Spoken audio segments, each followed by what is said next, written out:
Okay, this one's going to be one of the last of the design decisions series. This one I want to talk about general construction. The thing is a 6-layer project, so the real thing is these two boards were all that mandated that it be 6 layers. The IMU boards I could get away with doing 4 layers easily, and probably 2 layers if I was real careful. If I wanted to eliminate the power planes, which I would rather not do.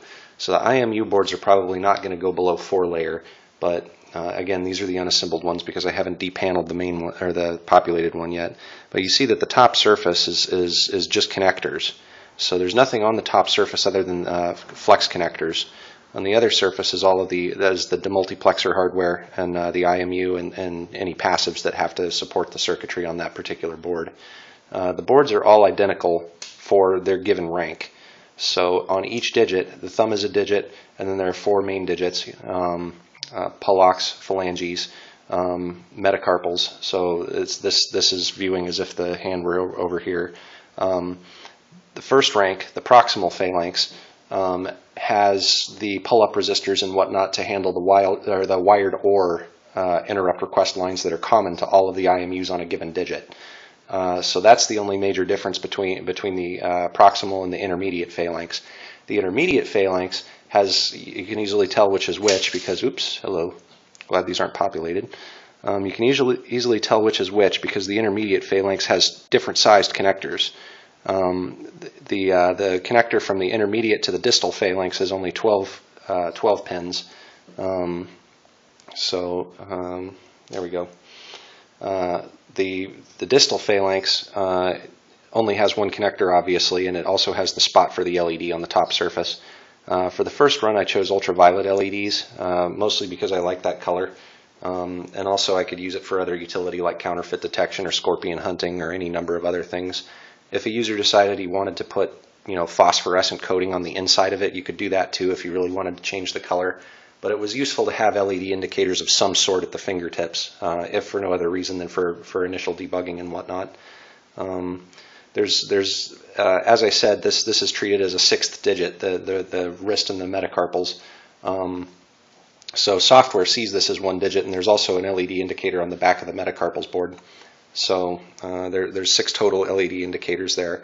The BOM actually got inflated a great deal. About $95 of the BOM was spent on flex cable alone. More than that, like another $30 to $60. I forget, it was one of those numbers. I'm pretty sure it was somewhere between there. Was spent just on FPC connectors. So the modularity is required for the moment. If the thing goes to mass production, it's going to be a design decision that has to be carefully considered as to how modular to allow the digits to be. Probably won't need all of that flexibility, so a lot of cost could be shaved off in mass production that way. The flex connectors were a design decision that was suboptimal in my opinion because they don't have equal flex ability in both planes. They flex really well in one plane but not in another, which is okay for the digits, but it's difficult when the digits need to do stuff like this. So that kind of a movement and the thumb is going to be a whole different story.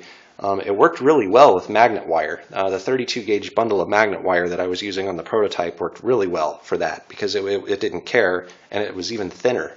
I'm sorry, it was thicker, but it was less cross-sectional area on the whole. But that's not mass producible, so that's where that sits. But that being said, it's not gonna be a serious problem. I still have to blender up and print off the carriers for it and sew them onto the glove, but you can see the blender models for all of these PCBs out on the project's homepage. So most of that difficult work is already done. So the metacarpals PCB, some of these have to be. This is the bottom side, so let's flip these over.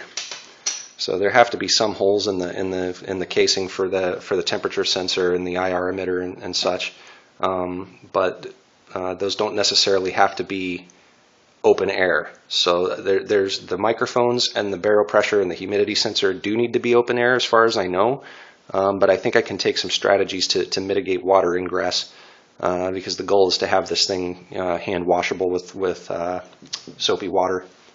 But that's kind of the general construction notes.